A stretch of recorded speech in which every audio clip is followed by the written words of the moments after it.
Welcome to Gimcrack Video. How can I help you tonight? Hey, yeah, we're just browsing for something a little different. Well, have you tried our Forgotten Classics section? Is that the one over there under the sign that says "Blighted by God"? Oh, I found something. Have you seen this before? Never heard of it. Let's grab it. Enjoy your selection. Hey, you know we're still here, right? Oh.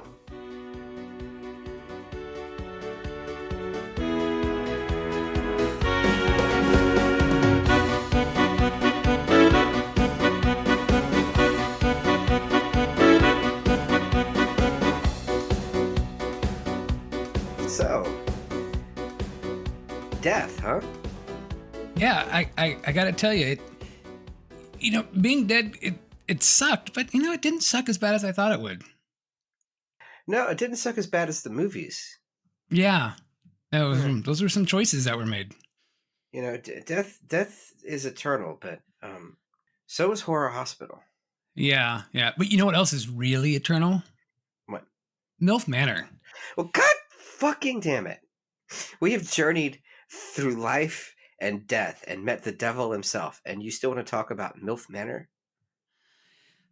Well, I mean, sure. Ah! Hey everyone, thanks for joining us on a magical musical rocks giving episode of Found on Shelf, the podcast that attempts to give Greek gods and muses the full credit that they deserve. My name is Dustin, and joining me is Patrick. What's going on, man? Well, I'm alive. I'm alive. And all I want to do is stay. Oh, God. Well, I thought we were going to be talking about the movie that was released last year, Xanadu Hellfire, from the guys that brought us Bloodsucker Jones that we met through Christmas with Cookie and all those various means. But no, I entered the wrong title, which works because Xanadu Hellfire is not a musical. But I thought maybe there is some connection to the 1980 fantasy musical Xanadu. So that's what we watch, and I'm surprised that neither of us have actually seen this before. It's notorious for not being particularly good, being a box office disaster. Really, I like musicals and I like ELO, so it really does feel like I should have seen it before. Right? I mean, we've heard all the songs, obviously, but oh yeah, no, several of them are on playlists. Yeah, so that's what we're going to sit here and talk about today, which figures with our musical November, whatever bit we're doing here. We got bits for days. None of them are good, but we got them. Yeah, we mean, you can't fault us for not being creative about things. So yeah, we got bits that last us for the next 3 years, I think. Patrick, yes, Xanadu. Yes. What's your elevator pitch? This one's an easy one. Do you like ELO?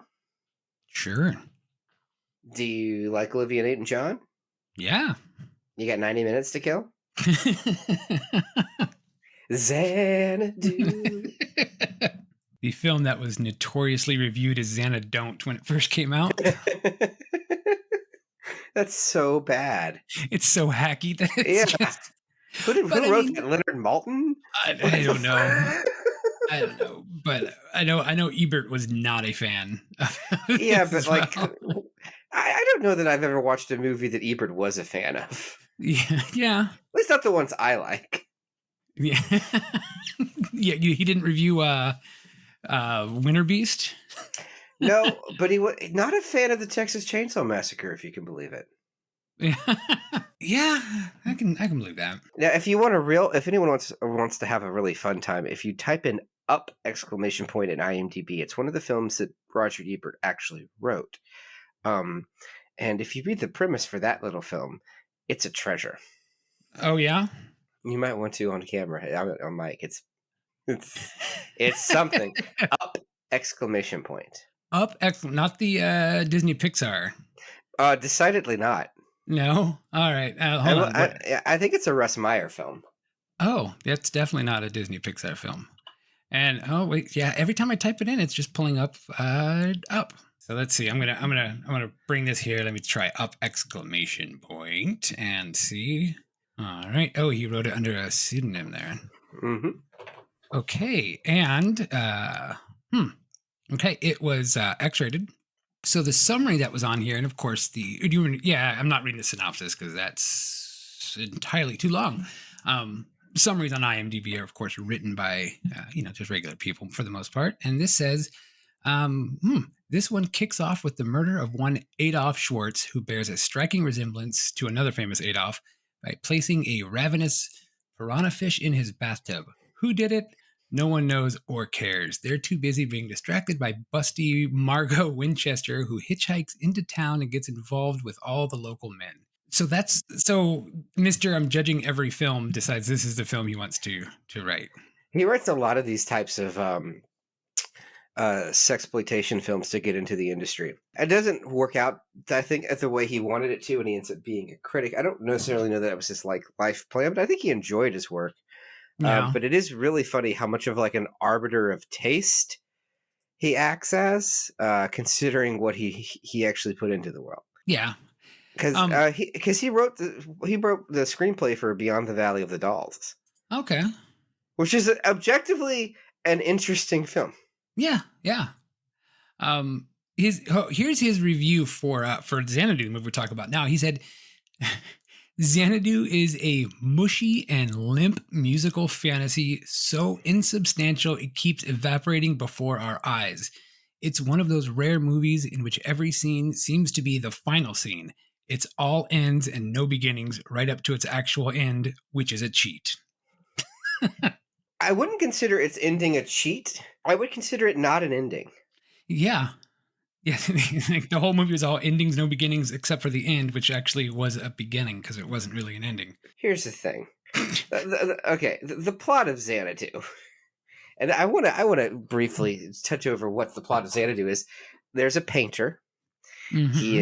He is painting. I got the trailer. I don't know if the trailer will spell out anything, but yeah, play the trailer, then I'll attempt to explain this. Okay. Now I hope I actually labeled 2 files trailer. So I don't know which one this is. So let's see. I think this is the right one. I'm super prepared for this episode. Hang on. Open your eyes and hear the magic.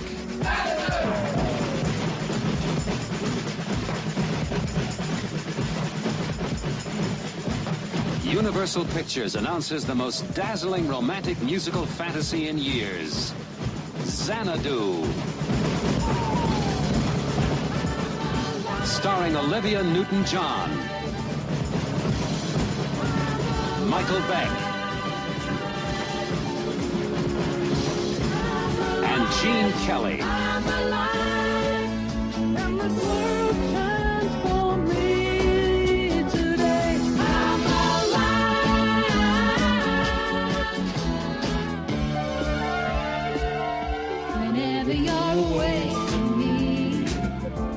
Wherever you go, you're never far away from me. Lover, I won't take a back seat tonight. Ooh, lover, getting on my 2 feet tonight. Xanadu. It's a love story about a boy and girl from 2 very different worlds whom no one can keep apart.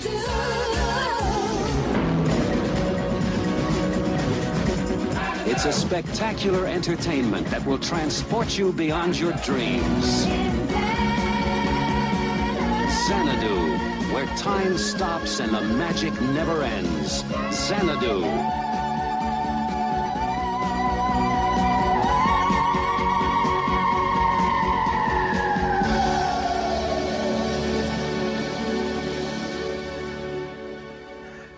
Okay, so this is. I want to go back to his dissertation, and it's all endings and no beginnings. This movie is not endings. It's not beginnings. It's just things. It's Voyage of the Rock Aliens. Was with better music. Yeah. So this is difficult because I found that movie more entertaining, but the music is much better in Xanadu. Yeah. Also, Xanadu is better made. Whether or not it's good is a separate category, but it is like better crafted So than the here's experience of the Voyage of the Rock Aliens. all right. So take the soundtrack from Xanadu and use that to replace all the songs in Voyage of the Rock Aliens. You know, I might get bored and high one night. Yeah, and including the part where where the bands are dueling against each other in Voyage of the Rock Aliens, but that can be your 40s and 80s bands kind of battling against each other. It could work. Okay, that seems awful. Both movies were awful, so it makes sense. Voyage of the Rock Aliens grew on me a little bit, though. I'm not gonna lie. I see. I told you. Time will prove me right about that movie. Unfortunately, yeah. Time doesn't prove anything right about Xanadu, except for that soundtrack is awesome. Soundtrack is amazing. The plot, for anyone who only knows it as a box office disaster and has never decided to waste their time on it, is there's a struggling artist. He wants to make great art, but he has no inspiration, and he is also working for the man. The man happening to be an album company. Mm-hmm. When a muse comes to him and inspires him to get with an aging Gene Kelly, who is in construction, to open what they claim is a nightclub, but what I would hesitate to classify as anything. And the reason that a painter needs to open a nightclub is unclear. What is also unclear is a painter who works in the music industry and is involved with people who want to be in the music industry, setting up a nightclub that is musically inclined with a muse, Terpsichore, who is the muse of dance. Why wasn't this character a musician? We'll never know. We may by the end of this episode. Oh, God. Oh, I got some factoids for you. Although are we going to talk about the guy who directed this, who goes on to direct The Burning Bed? You know what? I didn't get a lot of stuff about the director, unfortunately. Well, I got one kind of nice thing about him, but when you just went on that little tangent there, it made me think, why didn't he paint anything in this Xanadu place? Yeah. He didn't. Why didn't he paint a mural on the wall or something? Why didn't he paint the mural of the muses on the wall that comes to life? Well, he did.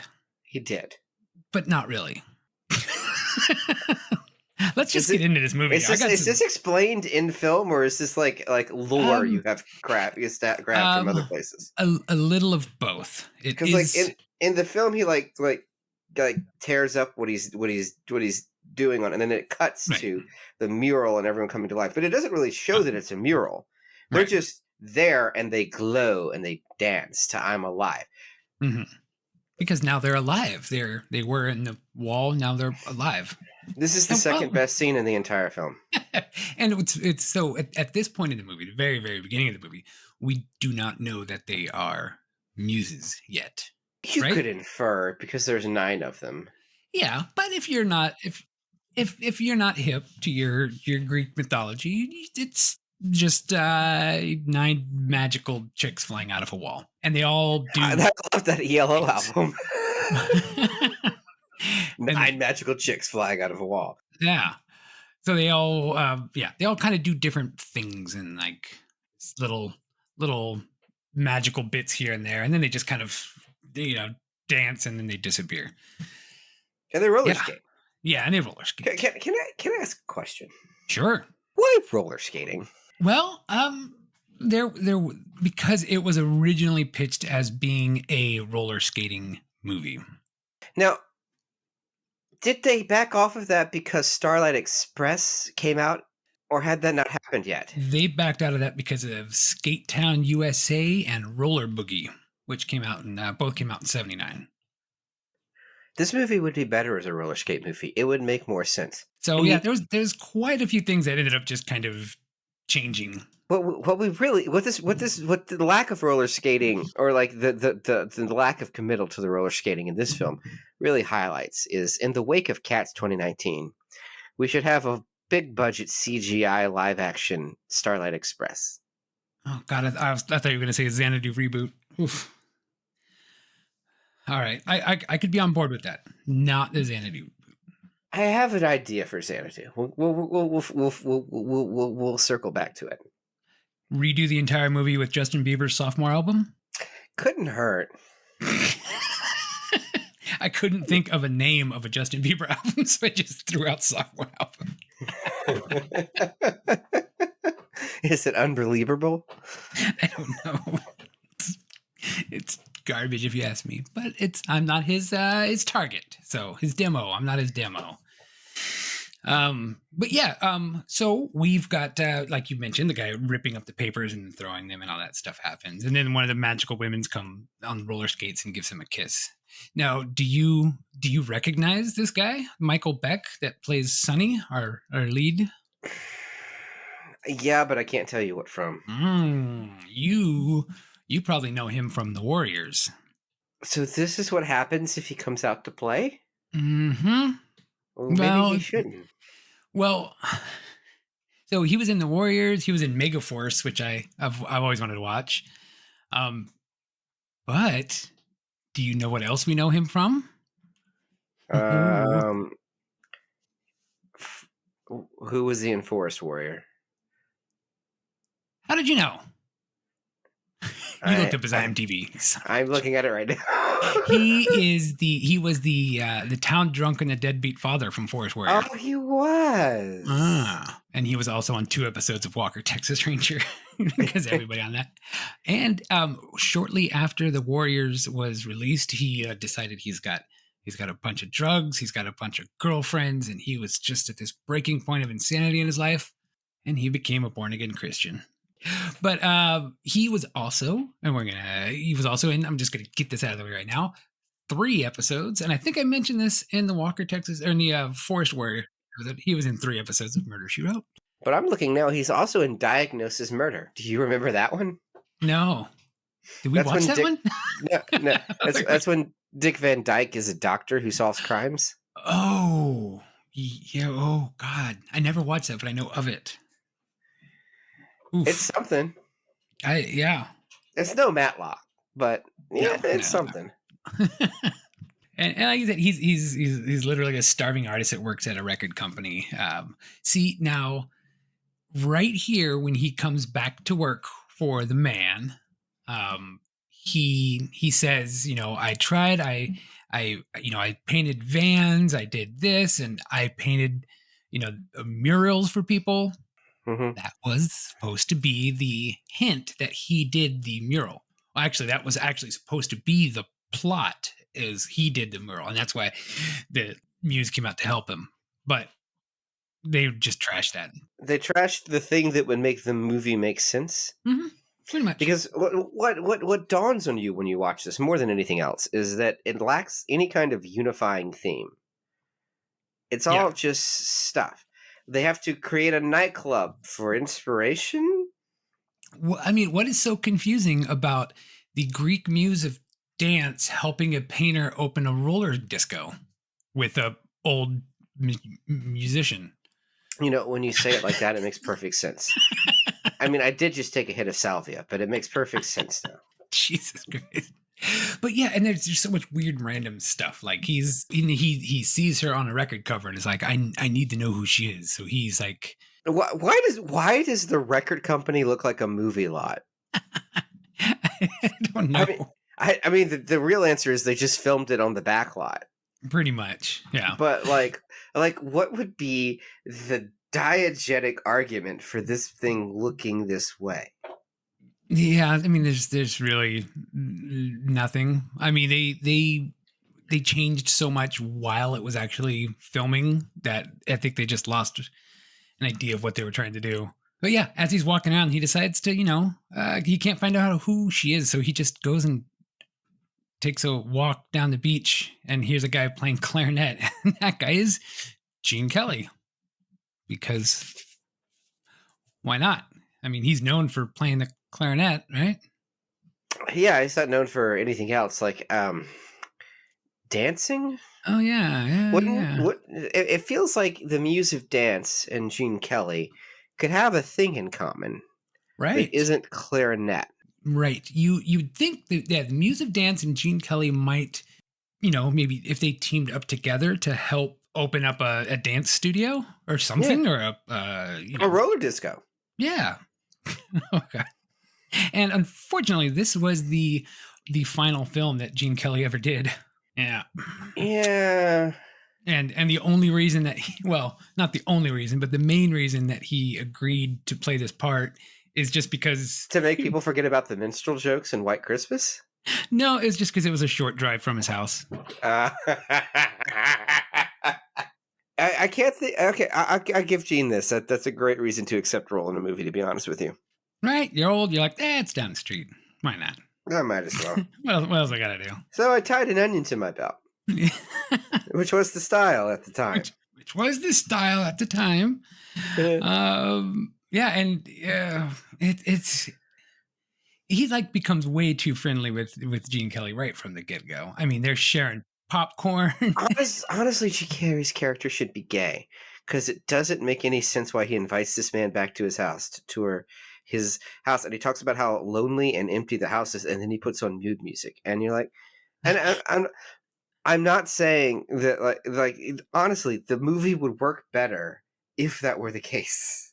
Yeah, I mean, he invites him to go out to dinner with him, and they're hanging out And to tour places to buy real estate in. Yeah, it's just All what of this is weird and unprompted for like some dude you met 5 minutes ago, but would make sense if he's hitting on you. right. Or if Gene Kelly was also in on the Muses thing, like But no, that doesn't happen. I don't even understand why Gene Kelly's role was even there to begin with. It didn't need to be. No, well, it's because he was signed onto the project, and then now he's a name that can help make it a success, right? Because from my understanding, and you can correct me if I'm wrong, since you've done some research. You're wrong. Yep, there you go. No, No, there was a vision for this movie, but as they added more and more names, it kept getting more disparate and unhinged, and it just kind of became this weird piecemeal thing that outgrew what it was supposed to be. No, you're giving it too much credit. I don't think it didn't have to do with names being added. Mm-hmm. It just had to do with them just trying, just cramming in shit. Just going, nope, that doesn't work. Let's add this in. Let's do that. I mean, I'm a big fan of more is more. And you would think that's what's wrong with this movie, but honestly, they kept throwing stuff into it, but also they never they never cranked this movie up. This movie never gets loud. It's just a very straight, subdued film with no camp and no exaggeration or exuberance. So you're just watching okay. So Gene Kelly takes what's his name back to his house, and then he leaves. And then we're stuck in Gene Kelly's house, and Gene Kelly's talked about how he left performing in music to go into construction after he saw this girl one night in the 40s and didn't go after her. And now his whole life has been based on the fact that he's missed out on this opportunity. And the girl is Terpsichore, the muse, who was visiting him at the time in the form of dance because he was playing music. Makes more sense than painting, just saying. Mm-hmm. Yeah. And for whatever reason, she goes by the name Kira in this movie. She goes by the name Kira, and then to the end, and then halfway through, she's like, "Actually, my real name is Terp," and then she gets cut off, and you're like, "Okay, well, there's only one of them that sounds like that." So okay, Yeah. Now we have what should be a flashback scene. It should flashback to that bandstand night. What happens is we have Gene Kelly in the left-hand corner of the screen, and to the right, in the distant empty space of this negative space mansion that he lives in that has all of this room with nothing going on in it. We see the band from the 40s and Olivia Newton-John, who's playing Kira. I don't know if we made that clear. Yeah. Dancing in As the background he's of just this sitting house. in a chair staring. Reacting. Fake clarinetting. Yeah. And then with just his hands. But here's the thing. They're faded out like ghosts. They're a transparent overlay. So what should have been like this big raucous dance number in the past, and maybe Gene Kelly could look as he does now. It's a musical. It doesn't have to make sense. Right. Instead, visually, we're just looking at Gene Kelly and like the ghost of Bob Marley dance in the background. And then they go towards each other and meet in front of the fireplace in this empty room, Gene Kelly and the faded memory of Kira. Yeah. But here's the thing. They both fade as ghosts for a minute. And then finally they're both in focus, but they're still in this room and they do tap dancing. Yeah. All of that that was should have been in that the was past. like the only time that he actually like danced in the movie, I think. That's because he's older. Yeah, I guess so. She really but- enjoyed the dancing scene, at least. Yeah, no, it's Olivia Newton-John is a good performer. She Yeah. does nothing wrong in this film. Olivia Newton-John did nothing wrong in this film. Yes. I don't know anything about her life. Musically, she's very talented. She's a good actress and she's a good dancer. She's all around triple threat. We've all seen Grease, Yeah, yeah, and Gene Kelly here is hopelessly devoted to her. But yeah. the thing that happens is no one makes use of anyone's actual talent in this film. No. Well, so this movie was kind of loosely based off of another movie that came out Which in the movie? 40s, 1947, a movie called Down to Earth, which was a Rita Hayworth movie, where she actually played the role of, I'm going to butcher, I'll just call her Terp. You can pronounce it for yourself. Where she, I'll just call it like Terpy Chore, because that's how educated I am. Terpiscore, like deathcore. Yeah, it sounds like it'd be a member of some like just insane slash metal band or something. I don't know. I like it though. But anyway, yeah, it was like something where somebody was putting on a Broadway play about muses and portrayed them as like man crazy bimbos, and she was upset, so she went down to like sabotage the play. And that's great. Yeah. Because as we know from Madonna, Rita Hayworth gave good face. Yes, But- and that was Honestly, that sounds like a fantastic movie.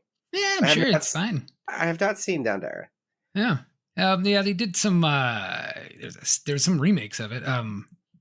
There's Chris Rock did a remake of it actually, called Down to Earth. Is that I thought he did a remake Well- I'm sorry, he did what's- Here Comes Mr. Jordan. But he called it Down to Earth, and the original Down to Earth was a sequel to the movie called Here Comes Mr. Jordan. okay. If that makes any goddamn sense. and I'm confusing that with his remake of Heaven Can Wait, and aren't I? Well, yes and no, because that's also very similar as well. Mm-hmm. Maybe That I'm was- just Heaven Can Wait with the Chris Rock movie. Yeah, I think Here Comes Mr. Jordan was based on the play Heaven Can Wait. And then Is I it? think when they changed it into a movie, they also called it Heaven Can Wait. The one with Warren Beatty, is that what you're talking about? Yeah, that one. Yeah, so they redid it, called it Heaven Can Wait, and then Chris Rock did another one later on. Okay, It's just- I've seen Down to Earth. Yeah. I've the Chris Rock one. And then it was all Debbie Does Dallas Again was also inspired by that movie. So there you go. I'm sorry, what? that's what I looked up, and that's what it says. And I'm not going to say anything further about that. So you just have to watch both films. Watch both films at the same time and just decide for yourself. I have that movie. That makes no sense. Again, are we talking about Debbie Does Dallas Again, or the first or the second one? That's the Wait. second one, right? Debbie Does Dallas. I have Debbie Does Dallas 2. There's 3 of them. Oh, I don't have okay. the third one. Yeah, I don't know which one is Again. I'm starting to wonder if Again is the third one. It might be. It says Again was released in 2007. What? I guess there was a reboot of the series. Oh yeah, that has nothing to do with anything.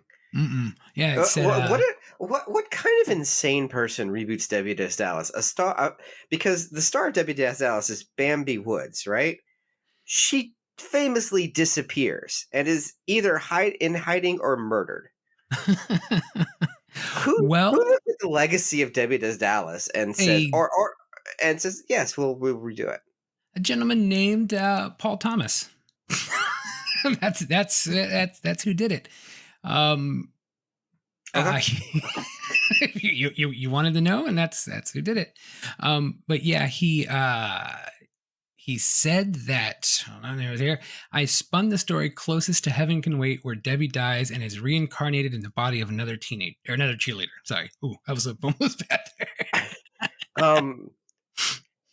Yeah. How do you make Debbie Does Dallas more offensive? Oh, don't What? What? question. What an amazing feat this man has performed. Yeah. He's Because hearing a description of a porn movie should not make you go, oh, that's in bad taste. Yeah. But it is. He also starred in the film adaptation of Jesus Christ Superstar.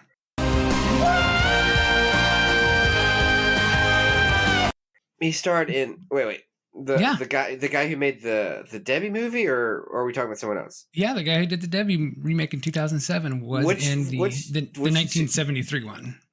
As whomst? That's a good question. I don't know as whomst. I have seen that movie. I don't know. I should. You're gonna tell me it's King Herod? I should research. His name is Paul Thomas. Let's see. He was. I'm just a little unprepared for this episode. This episode, I told you, it's going all over the place, just like the movie, I guess. Jesus Christ! No, he didn't play Jesus Christ. Superstar. That was Ted Neely. Do you think he they was are what Peter. you say you are? He played Peter. Oh, okay. Yeah. So yeah, he did. He played Peter, and then he went on to direct porn. Yeah. He was also an actor. So I mean, he acted in some of these films as well. Apparently, hundreds of films. He was a featured performer in the 70s and 80s.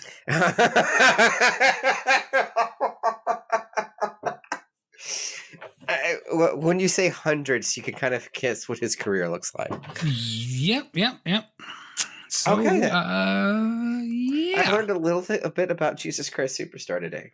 I mean, you wouldn't have The thought more about you know. it. Yeah. Oh, he's got a few titles that came out, like a decade ago, like Savannah's Anal Gangbang, for example. That was a title that he worked on. He was just a director on that. He did not star in it. Okay. So you know, I mean, show his ass. Yeah.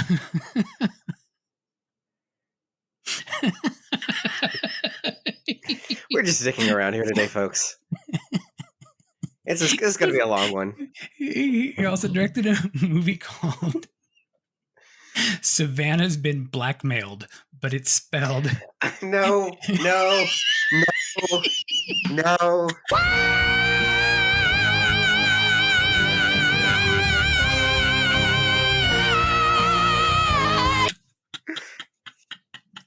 What did Xanadu? Let's get back to Xanadu. I don't even remember where we're at. Does it matter? Yeah. The scenes don't really need an order. He so she's roller skating all over the place. This is quote unquote comedy ensues as he longingly chases after this girl who's roller skating away from him, and then she leads him to the abandoned building that will become the nightclub. Yeah, which does have a cool exterior. I mean, it's painted and not real, but it is a cool exterior. No, it was real. The exterior was real. Okay, cool. But they digitized over it at the end to make it look a little bit different. But it was that's what I'm thinking of. Yeah, it was the Pan Pacific Auditorium. But the scene is an encapsulation of everything wrong with this movie. My note for this movie is the same as my note for Shock Treatment, in that it should be more queer. At the very least, it is demanding of camp, because everything is so boring, but the ideas are insane. And you should be able to play with how ridiculous this is, but there's no energy. All of the energy has been drained from this movie. So this scene where he finds her and she's roller skating away from him to this song, Magic, the Olivia Newton-John hit Magic. Great song. Fantastic song. All of the songs in this movie rip. They're great. It's all bangers. I am a sucker for ELO and Olivia Newton-John, so take what you will from that. Do the kids still say it slaps? I don't know. Does ELO slap? That's the name of the episode. It Does is. Yellow slap. Yes. I thought it was going to be when Kira breaks her coccyx, but that's a story for another day. But okay, here's the thing about Kira. This scene, they're just it's empty space with a couple of like blobs underneath of like shipping containers or something underneath like sheets to show that it's abandoned. And the scene is completely dark, and she's just roller skating away from him left and right, and kind of fades in and out as he shouts at her, and the song Magic plays, but not like really plays, like it plays as like background music to their conversation almost. Yeah, and it kind of like fades in and out, kind of. It's like, yeah. It's interesting. It could have been done so much better, but it's like watching any musical produced in the last 10 years where they're like, we don't want to commit to being a musical. We want to talk about how boring musicals are or how embarrassing they are. So instead, we're going to be a musical, but we're going to kind of laugh at the fact that it's a musical. That's what's going on here, but without the laughter. And it would have been great if the Muse of Dance was dancing in this scene. At any point in this film, she tap dances once. Oh, and then she does some dancing at the end, the Xanadu scene, which is the best scene in the film, but I also have problems with. Yeah, all right. Yeah, and then they go to the music studio. He takes her to the music studio, and I've never seen a music studio. It's like a film set. Like, it doesn't make any sense. Again, they literally were just filming on the lot that they were at. Yeah, it's like, what was going on? He's like, they use this for inspiration, and there's like smoke machines and like a beach scene with palm trees flying up. And you know what? This is the scene. This is why I wanted to. I thought this could have been a good name. But while she was roller skating around, Olivia Newton-John slipped and she fractured her coccyx. Yep, that hurts. I don't understand why it was decided that should be a music studio. Like, why don't they just say that it was a film lot that was next to the music studio? Like, just make some shit up. Everything in this movie is like that. It is weird. It is truly strange. Yeah, it's unnecessary. Uh-huh. Yeah. Have you ever seen One from the Heart? No. Okay. So Francis Ford Coppola, after making like 4 of the best movies ever made, he makes The Conversation, which everyone says is good. I have not seen that, but then he makes The Godfather Part 2, and Apocalypse Now, all fantastic movies, like cinema-changing movies, cinema-defining movies, right? Everyone says these movies are great, and they are great. They're fantastically crafted. We can all agree on that. Yeah. He then uses all of that to start a new studio. This vision is going to be making groundbreaking creative films to push the envelope. And the thing that he chooses to do is make a movie called One from the Heart.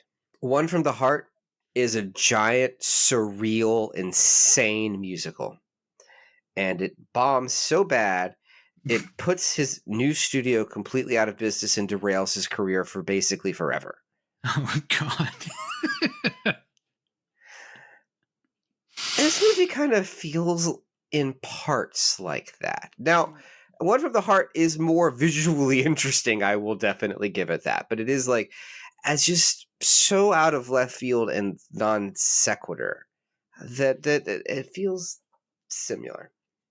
Yeah, I'm sure it didn't have as good of a soundtrack. No, I don't really remember the soundtrack. They're going around that abandoned building again. So is that why she has the big dance scene in Xanadu? She's not on roller skates anymore? Yeah, probably. Because every single person in the Xanadu scene is on skates except Olivia Newton-John. Yeah, she's like, I broke my coccyx. I'm not doing that again. At first I was like, is she on roller skate heels? Oh no, she's just in heels. This is boring. Yep. So yeah, and he brings Danny back to the place, the Gene Kelly character, and like he's like, I want to make this a 40s venue because every in touch construction worker is like, yeah, 40s. That's what's selling right now. Again, doesn't his character read as gay? It's definitely there, but it's not. It's not, no, because he's in love with Kira. Yeah. Well, he's in love with Not an I'm going to compete with you kind of thing. Just more of a like, this is an immortal muse that I fell in love with once, and good luck, son. It's your turn now, kind of thing. Yeah. Which is fine. It's weird. The relationship is strange because it's clearly a movie relationship because nothing about this works in any kind of organic way. No, it all tries and it all fails. Just But this scene is terrible because he wants to do an 80s, the painter wants to do an 80s club, and he wants to do a 40s club, and they have I'm a little bit country, I'm a little bit rock and roll bounce back and forth between these sequences. yeah, he even says the line that he says is that we'll be partners. It's like marriage without the good parts. I'm telling you. He says those lines. This movie could have been better if they had changed a few things. Right, just like Riot that we were talking about. Those the two cops. Right? Yes. I think you're right. The movies need to be a little bit more gay. There's a song in the producers about this. So yeah, and then it just gets none of it really flows. That's why it kind of felt to me like Voyage of the Rock Aliens, where they're just like writing shit around songs and just trying to figure out ways to just shove things in. Like right here, Sonny just quits his job and he tries to like ask her a bunch of questions that she just doesn't answer any of them really. You know, where do you live? Oh, I live over there. And who do you live with? I live with my sisters, and you know, just whatever. And then they just turn it straight into an animated scene. Yeah, it's in the only reason they did this scene was because they needed to include that song in there and didn't have anywhere to put it. So they made an animated sequence of birds? So they were like, yeah. Instead of trying to like make it fit, they're just like the song is called "Don't Walk Away," right? Okay. I think it's maybe "Stay." Maybe I think it's called "Don't Walk Away," but it could be "Stay." But like the chorus says "Don't walk away," so like clearly, in the third act specifically, she says, "We can't fall in love because I'm a muse and I have to leave," and he says, "No, we can make this work." How is that not the place for the song? It's there. It's literally right there. Yeah. Instead, he's just kind of an asshole to her while she does like while she plays around with inserting herself into the television, and then she magics away. But wouldn't it be better if they had a confrontation and then she goes to leave and then they sing this song? Yeah. Why is the movie like this? Why is there so much thought put into this movie that has no thought put into it?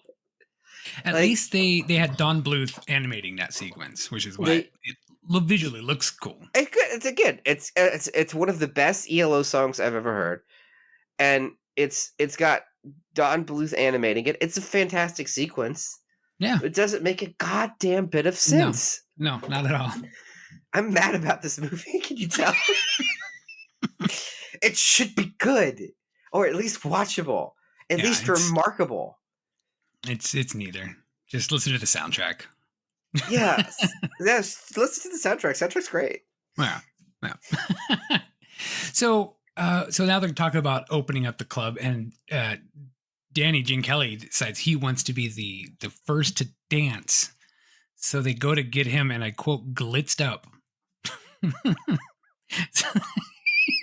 So they do a little montage of, well, first of all, Keir brings like mannequins to life and they dance around, and like you said, not enough camp. There should be more. You just brought mannequins to life to dance. Everything about this movie is screaming for someone to commit to the bit.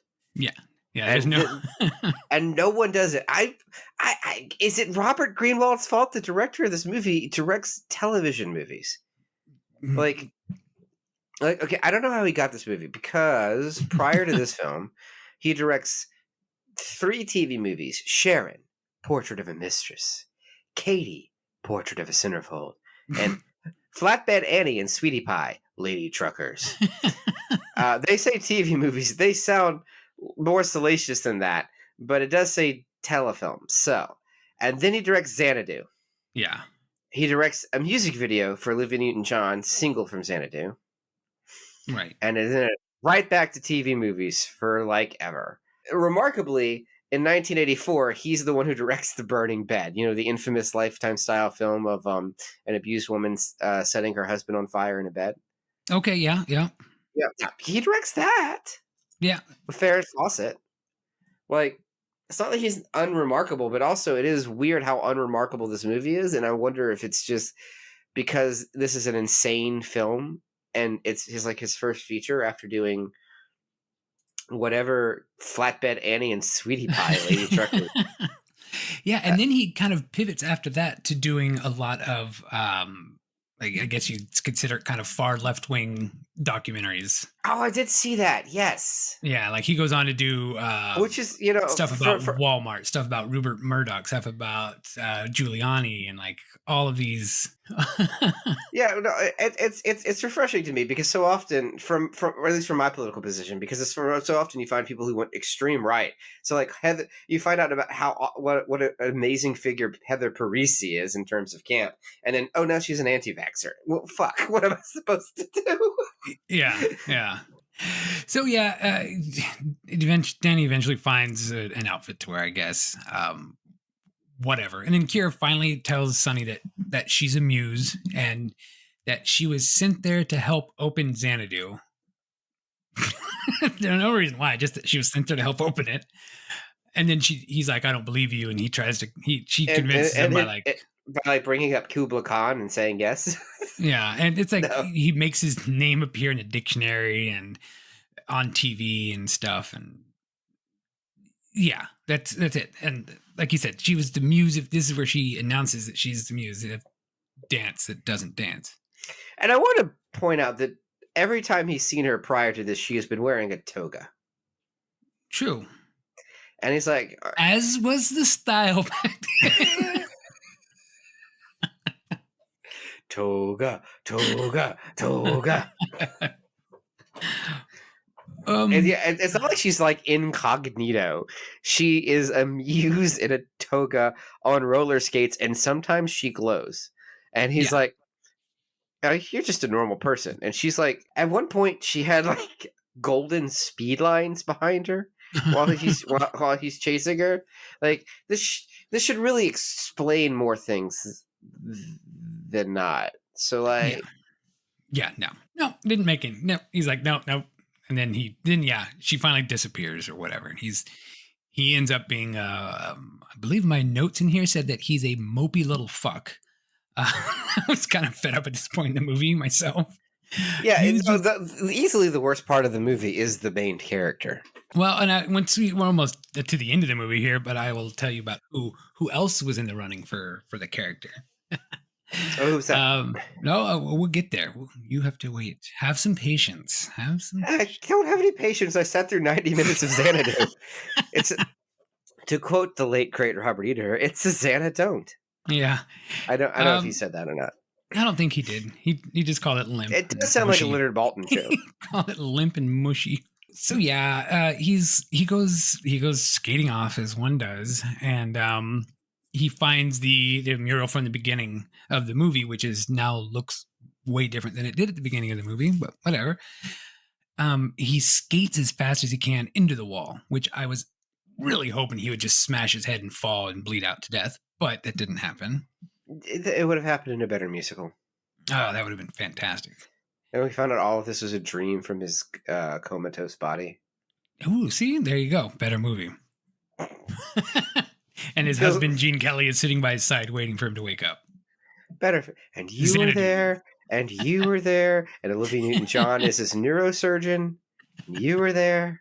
Like I said, I've never seen Xanadu before. So, and actually, I didn't even know that a lot of these songs were on the soundtracks, but I've heard them forever. And I'm like, oh, they're good songs. So, I thought it was going to be a little bit more, I mean, judging from just the movie poster, which I've always seen, like I thought it'd be more science fiction-y or something kind of, you know, maybe about the mythical Xanadu. Yeah, or it could be the hypothetical Xanadu, like, but it just didn't. It just didn't. But anyway, he goes skating through the wall, and he's into the magical world of Mount Olympus or whatever. Even though they don't go as far as calling it Mount Olympus. They just Now, do you think Neil Peart had seen this song when he decided to write Rush's song Xanadu? I don't know, but did you catch the name of the Zeus in the credits? I forgot to write that. I think it was just like, it was just heavenly voice male and heavenly voice female. They couldn't even commit to the fact that it's wait, no, not only that, when he's like Zeus and he's like, we don't go by those old fashioned names. Exactly. What the fuck are you talking about? They definitely could not. They couldn't even commit to that bit. No. Yeah. So and then she pleads her case, and they're just like, all right, whatever, go ahead. Well, like Zeus, famously just deity. Yeah, he just lets his daughter run out and have some fun for the night. And there's and then they just it's 10 minutes long of songs and some people dancing and roller skating everywhere, and they're covering. Let's stop everything. Let's talk about this scene.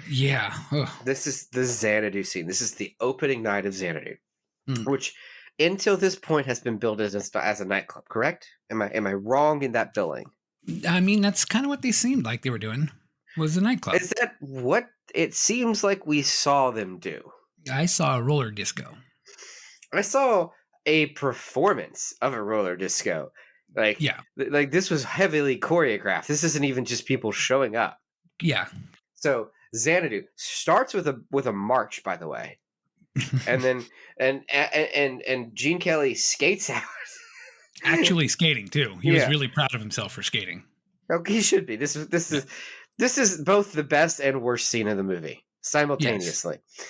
Yeah, because they just about committed to the camp. They were like right there on the cusp of it. Of like, just if they would have cranked it up just another couple of notches at this end scene, it would have paid off. This scene should have been insane. Mm-hmm. Like, the idea is there, like in the back of their mind, it's like this like wild, debaucherous, anything goes insanity of party event of a lifetime with just weird circus stuff going on. I like the way La Cage aux Folles sounds and like before the intermission break. It's just like this insane like cacophony. And like, well, you need a party to go with that. You need like this Moulin Rouge looking shit to go with it. And what we see is a heavily choreographed roller disco like line procession set to a march. And then Olivia Newton-John comes out singing Xanadu, great song, doing this kind of weird shuffle in her heels. And she has this, every time she sings Xanadu, she has the same move. I don't know if you noticed it. It drove me nuts because it happened every single time. It wasn't just I did it one time. It's like she's like swaying, and then she raises up her arm over her head, right? And then she raises her other arm over her head and kind of crosses them. And then does that every time she says the word Xanadu. Yeah. Every single time. So she says it, or not she, but it is, the word Xanadu is actually spoken 21 times in the last song. Oh yeah, because they're cheering before it happens to the march. Yeah. Xanadu. Da, da, da, da, da, Xanadu. Da, da, da, da, da. As we heard from the trailer, same thing.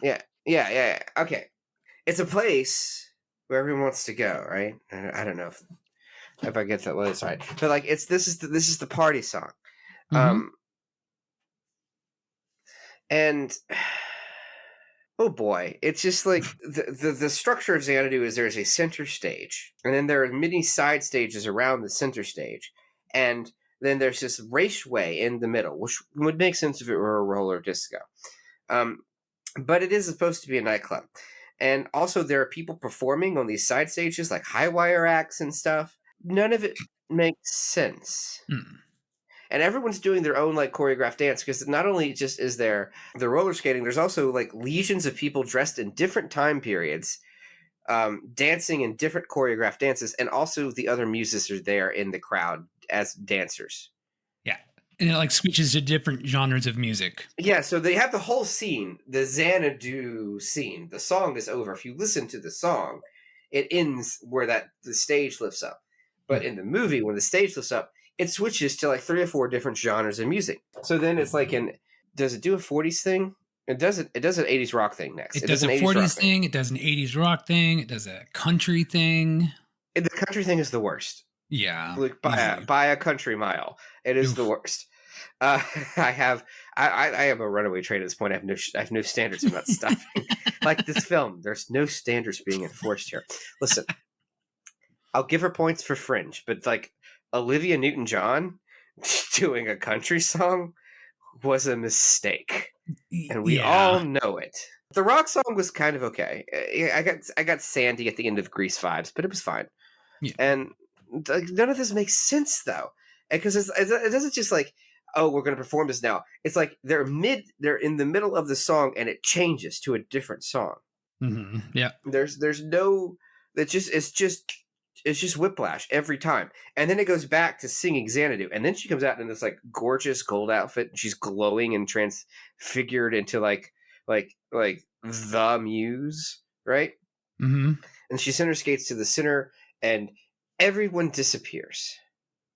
Yeah. They all just gone. And then people slowly start to like kind of appear and they're just like slow dancing. Also, wasn't there a muse of music? Yeah, hold on. Let's talk about the muses. I'm just curious because I'm not as hip on my muses as before, but if The only other one I know by name is Calliope, so give me a sec. There is Calliope, the muse of epic poetry. There is Cleo, muse of history. I'm probably historic poetry, but definitely history. There's Talia, the muse of comedy and pastoral poetry. Terpsichore, the muse of dance. Erato, the muse of love poetry and lyric poetry. Polyhymnia, the muse of hymns and sacred poetry.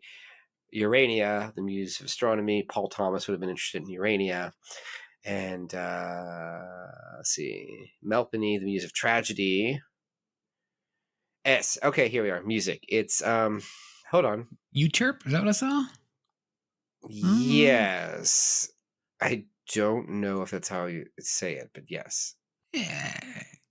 EUTER. Okay, so there is a muse of music again, music, which also would have made sense. You could have easily done that. I mean, you hired a singer to play this role.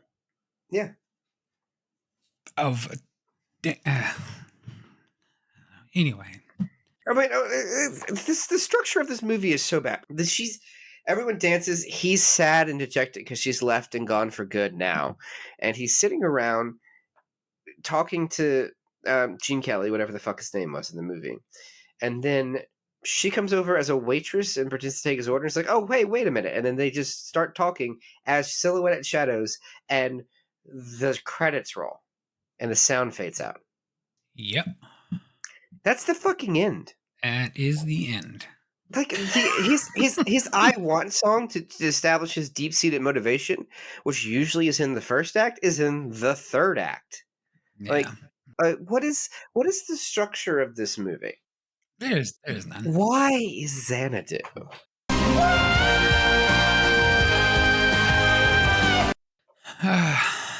Yeah, I don't A know place why where no one wants to go.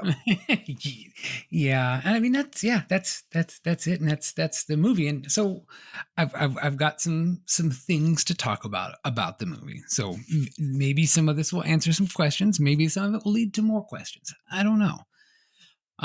But first there were two actors I didn't really talk about. Yeah, one was a very minor role, but it was an interesting fact. There's a guy named Matt Lattanzi who played a younger version of Gene Kelly.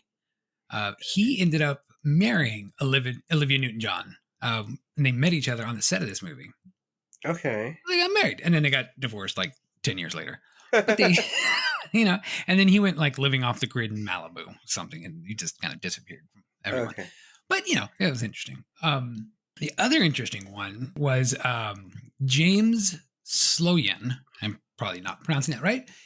He was Simpson, which was the boss guy at the record label, right? He was on a ton of television shows, and usually just like on one episode of a soap, but on tons of stuff. We went back to 71.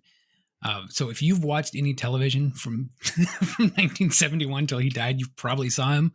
I mean, we're talking Kojak, Cannon, Buck Rogers, Chips, The Love Boat, Who's the Boss, Matlock, Quantum Leap, Star Trek, The Next Generation, Voyager, and Deep Space Nine. Tons of stuff. And I think this might be a record for the show for 7 episodes of Murder, She Wrote. As different characters or the same? As 3 different characters over the course. Okay. That was that's kind of a big deal, I think, for us. Yeah. No, absolutely. Anyway, so to go back, like we said, the soundtrack was a huge success. The movie, not so much. The songs Magic and Xanadu both hit #1 on the singles chart. Mm-hmm. Now, besides the title track Xanadu, none of the ELO songs were actually made for the movie. That makes sense. They have all been written beforehand. The film's producers approached them and they just worked them into the film. Like a jukebox musical. Yes. And Olivia Newton-John said that the script was basically written while they were filming. Well, that makes sense. And like I did mention, the earlier versions of the script had Sonny as the artist that created the mural where the 9 goddesses emerge out of, or the 9 muses emerge out of. Which made sense.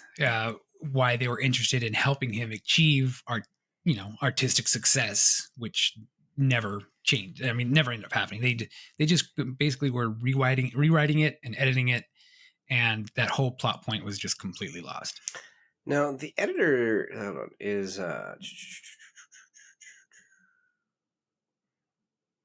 he edits a lot of shit. Hold on, he's like prolific. Was it Verclus? Oh, you can keep going while I look at him up. I'm sorry. All right, no. So here's an interesting thing. They did actually use that plot point about that in a a Marvel Comics adaptation of it. Is Dazzler in it? No, it's just them. Why? Why wouldn't you just insert Dazzler? How often do you get a chance to use your roller disco themed superhero?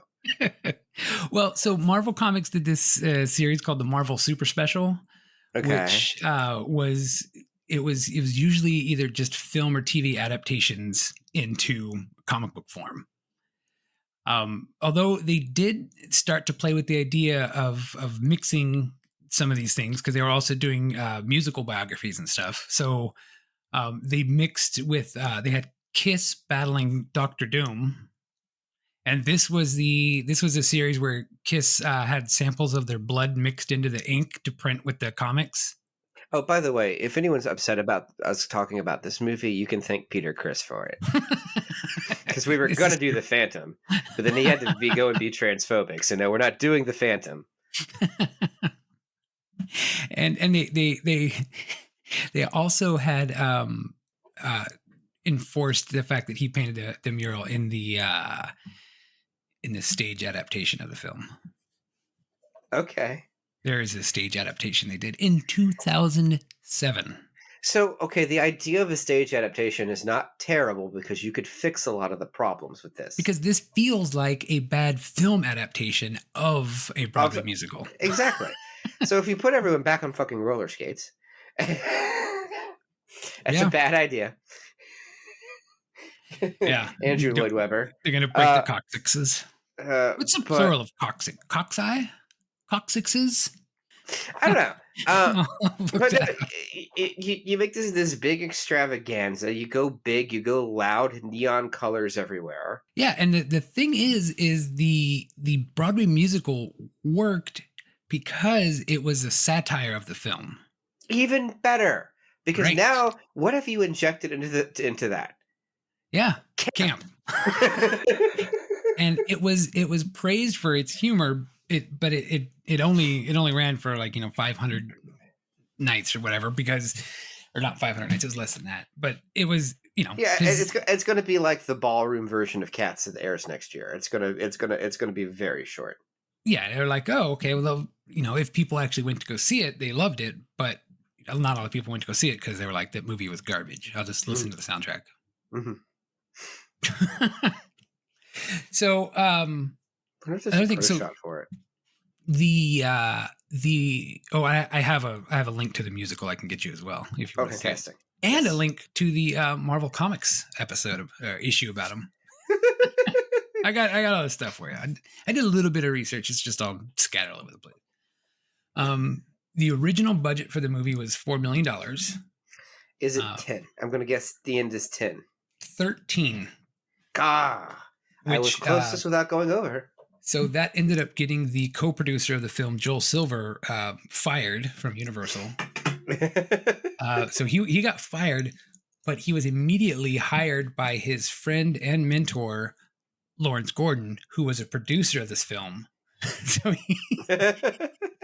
Lawrence Gordon rehired him under him to work on this film. Of course. Joel Silver is an interesting guy. There was a thing I read about him, but I couldn't find enough hard evidence to back it. But apparently, there's a story where he had locked a writer into a room for a couple of days and said something about like the son of a bitch isn't giving me the story I want.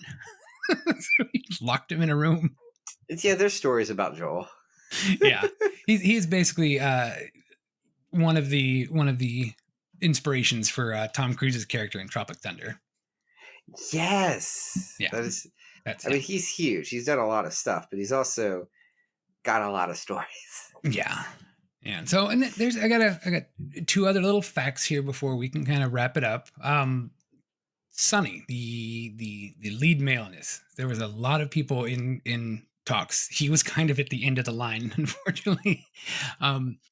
Originally, the first person that was actually cast was Andy Gibb, who was the youngest brother. The youngest brother, the non-Bee Gee brother of the Bee Gees. But I would kill to hear the BJs try to do ELO. And then once again, John Travolta was offered the role, which just would have been a little too on the nose with Grease. Well, they end up doing another movie together that bombs, right? Don't Yeah. Is it like Two of a Kind? Yeah, Two of a Possibly, Kind. yeah. When God decides to destroy the earth, 4 angels aim to redeem mankind through a young man and woman with their own troubles. Olivia Newton-John and John Travolta, 1983. Yikes. Yeah, well, he turned the movie down because he was working on Urban Cowboy, so he couldn't do it. Urban Cowboy. That was a huge hit for him. Yeah, It was so smart. He made the right call. Yeah, no, the Xanadu wouldn't have been any better with John Travolta, but John Travolta's career gets better with Urban Cowboy. Yes, yeah. And then there was a couple of other people that Olivia Newton-John suggested for the role of Sonny. One was Peter Frampton, and the other was Mel Gibson. Okay. Peter Frampton's never done acting that I know of. Nothing good. Nothing that I know of. And then, at the time, it would have been a bankable idea for Mel Gibson. Yeah. It would have aged dramatically poorly. And yeah. So those were the choices, and then none of them went with it, and they eventually got this guy because he was in the Warriors, and they were like, "Yeah, it works. We'll get him." Warriors. And for the final fact, but the best part about this is the Warriors is having a musical. Yeah, I'm so excited for that. You don't even know. And did you know that this movie was, there was a double feature with this movie and Can't Stop the Music, the movie about the Village People? Have you seen that one? I have not seen Can't Stop the Music. Why the fuck didn't we do Can't Stop the Music? Oh, I suggested Xanadu. You could have picked a different one. God. It's, man, it's great. I would not have said no to the Village People.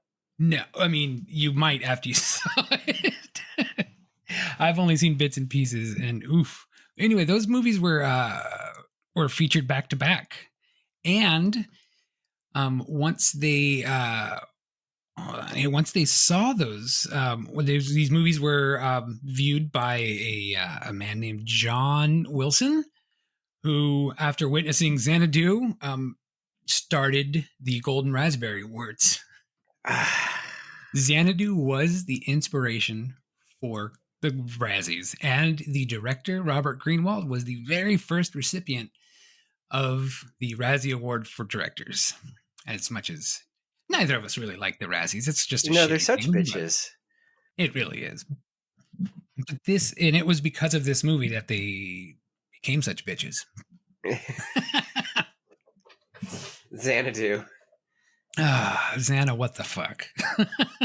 that's a wrap. That's about That's a all wrap. I've Yeah, got. I think we're good. mean, I don't. We talked longer than I thought we would have. Yeah, and I don't really. I don't really want to talk about it anymore. But I do need to talk about one more thing. In a way, I brought you here to offer you a job. You think you can do it better, so here's your chance. You kind of mentioned a couple of points throughout the episode here, but you got to narrow it down. 3 things, and only 3 things. I mean, broadly speaking, more camp. You have to commit to the bit. It needs to be louder and funner. So it's not exactly one like isolated. I can change this thing. It is the problem with the whole fucking movie. If I wanted to add to that, more over the top, more camp. Got it. Yeah. Yeah. If I wanted to add to that, I would change the main character's profession to being in the music industry, so that it would make some goddamn sense as to why any of this is happening. Yep. You only got one left. Make it count. I know. What's the one? What's the one thing you pick to try and fix Xanadu? Yeah. Is it gay Gene Kelly? I'm thinking Gay Gene Kelly is a good one to go with. Or is it Olivia Newton-John? Is it the muse of music? Or she actually does some dancing? Or there should be an ending? God, this just... I'm glad I don't have to make this decision. I think the end should be them having a dramatic true love's first kiss thing, as opposed to like, I mean, well, they've kissed, but like, you know what I mean, like a giant like Casablanca kiss scene instead of them talking. Yeah. Give people some type of like emotional arc. Yeah. You know what would have been a good ending? Has everybody's off and having fun, and the nightclub's a huge success, and you hear these bottles clanking, like clank, clank, clank, and then warriors come out to play. Okay, that yes, but in the heart of the movie, everyone's out having fun. It's a success. The nightclub's doing great. He's like, I'm going to go outside, go for a walk. Next thing you know, he's down at the beach on that rock where Gene Kelly was, and up comes Kira, and they sit on the rock together and have a kiss. I was thinking you were going to pitch me a scene with him and Gene Kelly and the beach scene from 10. Well, I mean, that's a whole different movie now. We got to get Paul Davis on the line for that one. But... no, like that works. That's fine. Like, give us an ending, an ending, whatever. An ending. Yeah. Or like it ends at the dance number where she's like dressed to the nines, and it just Xanadu. Right. I don't know, just something other than song stop. I'm gonna order a drink. Hey, wait, let me talk to this waitress who's clearly a Kira, and let's just talk while the audio fades out and the lights dim and the credits roll. Yeah, it was weird. Like, did you ever watch? What was that? Was that Electric Company or Sesame Street? I don't remember which one. Where it had like the people with the silhouettes, and they'd say like ball, or whatever, like the little mouth. That's like Sesame. That might, I don't know. It's one of them, but no, it's like that, you know the scene I'm talking about. Yeah, it's also like the end of an interview show where like they're still talking, but you don't need to hear the rest because the main conversations. That's what it feels like. Yeah, it's just not very good. This movie was just. Up next, we're going to talk about Frost Nixon, the musical. Anything but this. All right. Well, do you have anything else for this this fine episode? Fuck this. No. We finally made it on Blue Sky. Follow us there. Yay! If X is still around, I don't know that we'll be on it. Don't call it that. I refuse to use that name. Well, look, it's the thing about Twitter is it's already dead. Yeah. And the thing about the new app is they're going to start ID verification requirements pretty soon, and then it'll be dead. Yeah, it's pretty done. But Yeah. Anyway, and that wraps up follow for us- this episode of Found on Shelf. So if you did enjoy us, like, subscribe, review, whatever on however you managed to find us. Or you can check out our website, foundonshelfpod.com.